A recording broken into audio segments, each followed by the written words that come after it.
अब ठंड पड़ गई ना, बोल बोल के मैं थक गया था कि सोना मत लेना, सोना मत लेना। ये कौन सुनने वाला है। मैं बार बार कहा कि सोना का बबल फूटने वाला है, लेकिन आप में से कई लोगों ने मेरी बात सुनी भी, तसल्ली से सुनी, लेकिन सुन के अनसुना कर दिया। ये आपकी गलती नहीं है, ये मानव स्वभाव ही होता है, क्योंकि आप सुनना ही नहीं चाहते थे। आप जो सुनना चाहते थे वही सुन रहे थे। भेड़ चाल में आप भी चले, उगते सूरज को सलाम करने चले थे। और जब जब सोना नई ऊंचाई को छू रहा था, अब हर रोज सोना खरीदने चल रहे थे और सोना खरीदते चले गए, ये सोच करके कि अब सोना ऐसे ही भागता रहेगा। मालिक, ऐसा होता नहीं है।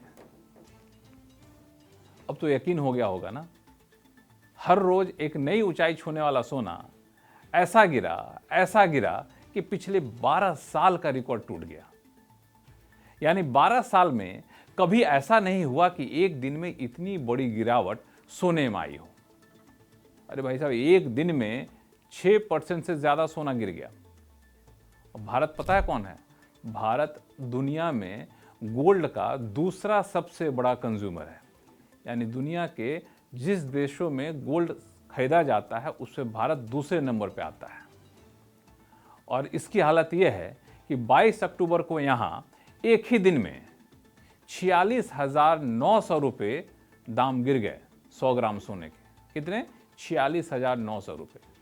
सिर्फ एक दिन तक बात नहीं रुकी, बल्कि लगातार छठे दिन गोल्ड के कीमतों में गिरावट आई है। यानी लगातार 6 दिन तक गोल्ड के दाम गिरते आ रहे हैं। और पता है कितने गिरे हैं? 6 दिन की बात करें तो 6 दिन में 100 ग्राम गोल्ड के दाम में 76,900 रुपये तक की गिरावट आई है। अब सोचिए, कहाँ था सोना, कहाँ हो गया सोना धराम।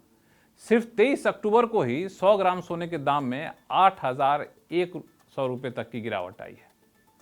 अब आप सोच रहे होंगे कि सोना खरीद के कहीं मुसीबत तो मोल नहीं ले ली, धड़ाधड़ सारा सोना बेच दूं क्या?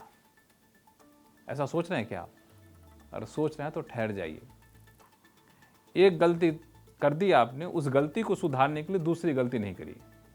एक गलती तो आपने तब की कि सोना को तब खरीदा जब सोना के दाम 7वें आसमान पर थे, और अब आप बेचने की तब सोच रहे हैं जब दाम गिर रहा है।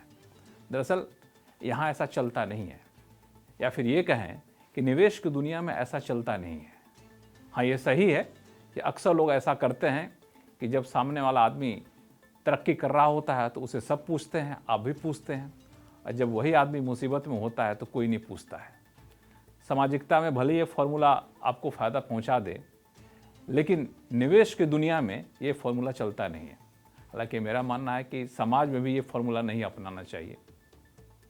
रही बात सोने की, तो सबसे पहले ये समझिए कि सोने के दाम बढ़े क्यों थे, और फिर ये समझिए कि सोने के दाम अब गिर क्यों रहे हैं। जब आपको ये दोनों बात समझ में आ जाएगी ना, तो आप खुद ये फैसला कर लीजिएगा कि सोना अभी बेचने का समय है या फिर सोना अभी खरीदने का समय है। दरअसल सोने के दाम बढ़ रहे थे क्यों? क्योंकि दुनिया भर के जो सेंट्रल बैंक है, सेंट्रल बैंक बोले तो जैसे अपना रिजर्व बैंक है ना, वैसे हर दुनिया में हर देश के अपने सेंट्रल बैंक होते हैं। दुनिया भर के सेंट्रल बैंक जो है सोना खरीदने में लगे थे, धड़ाधड़ सोना खरीदे जा रहे थे, हर रोज भर भर के सोना खरीदे जा रहे थे। दूसरा, दुनिया भर में अनिश्चितता का माहौल था, चाहे रूस यूक्रेन वॉर हो, ट्रंप का टेंट्रम हो, और इन वजहों से सोने के बढ़ते दाम की गंगा में रिटेल निवेशक भी हाथ धोना चाहते थे। रिटेल निवेशक बोले तो हम आप जैसे रिटेल निवेशक जो होते हैं, छोटे छोटे से पैसे लगाते हैं। देखिए, जब सोना का दाम बढ़ रहा था, हम भी पैसा लगा, हम भी कुछ सोना खरीद ले, हम भी बहती गंगा में हाथ धो ले। और जब तीनों चीज़ें मिल गई ना, तो सोने की मांग काफ़ी बढ़ गई। और मांग बढ़ गई तो नतीजा ये निकला कि एक ही साल में गोल्ड के दाम 55%, 56% से ज़्यादा बढ़ गए, और बढ़ते ही जा रहे थे। लेकिन ऐसा थोड़ी ना होता है कि दाम बढ़ने शुरू हो गए तो बढ़ते जाएंगे, बढ़ते जाएंगे, बढ़ते जाएंगे। अरे भाई, जब बढ़ते हैं तो कहीं ना कहीं से रुकना होता है, क्योंकि ऐसा नहीं हुआ कभी कि किसी भी चीज़ के दाम बगैर किसी गिरावट के बढ़ते ही जाए। वही सोने के साथ हुआ। अब इतने बढ़ते जाएंगे तो सोना को एक दिन ठंडा पड़ना होगा, सो पड़ गया। दिवाली के दिया बुझने के साथ ही सोने की चमक भी फीकी पड़ गई। दरअसल सोने के दाम में आप पूछेंगे गिरावट आई क्यों? अभी गिरावट के पीछे 3 बड़ी वजह है। पहली वजह यह है, वो है टेक्निकल करेक्शन। इसको तकनीकी भाषा में कहते हैं टेक्निकल करेक्शन।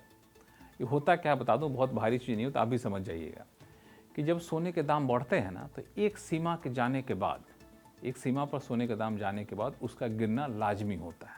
वो सीमा क्या होती है, वो जो सोने के दाम के जो चार्ट को पढ़ते हैं वो लोग बखूबी जानते हैं।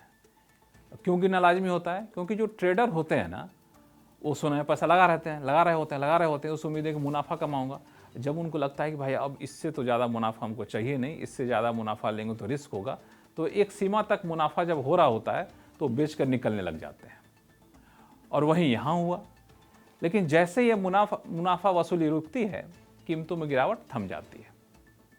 जो लोग सोने के दाम के चार्ट पढ़ने की कला जानते हैं ना, उनका मानना है कि $4000 तक जो है सोना रहे तो ठीक है। ये एक बहुत ही अहम लेवल है।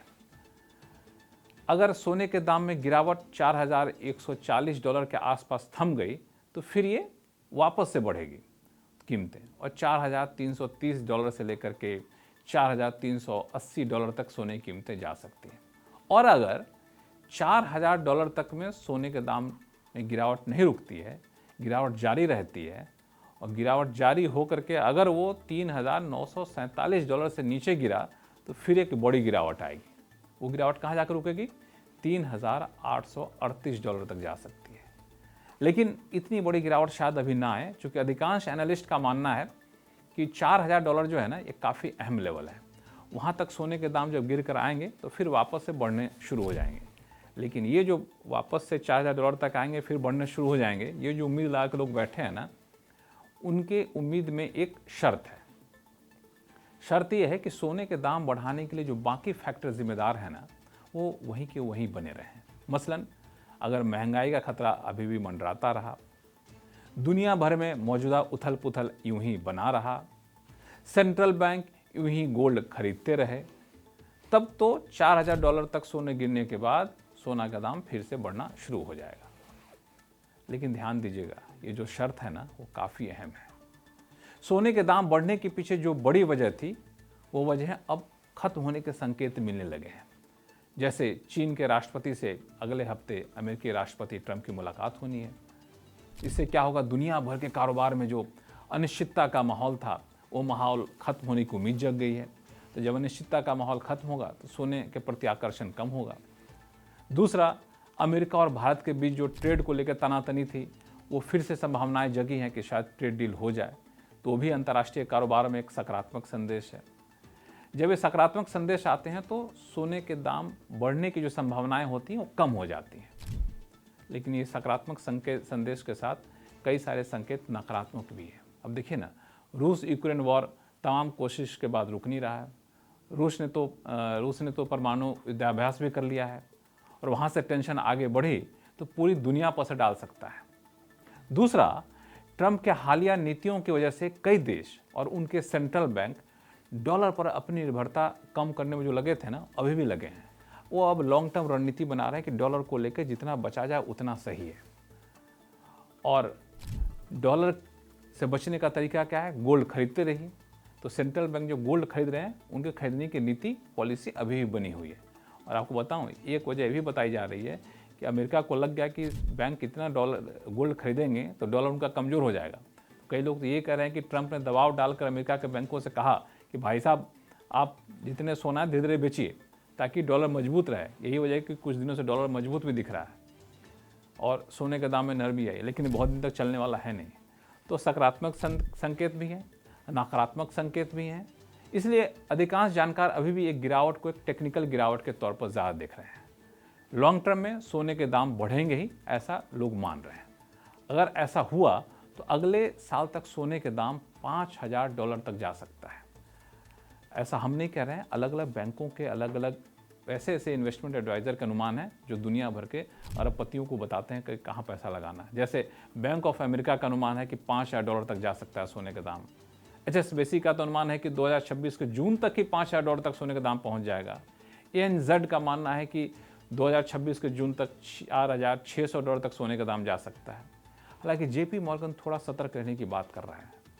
जेपी मॉर्गन का मानना है कि 2050 के आखिर तक ये $3,675 तक जा सकता है, लेकिन फिर 2026 के जून तक ये $4,000 तक जा सकता है, यानी बीच में करेक्शन आएगा, फिर वापस बढ़ना होगा।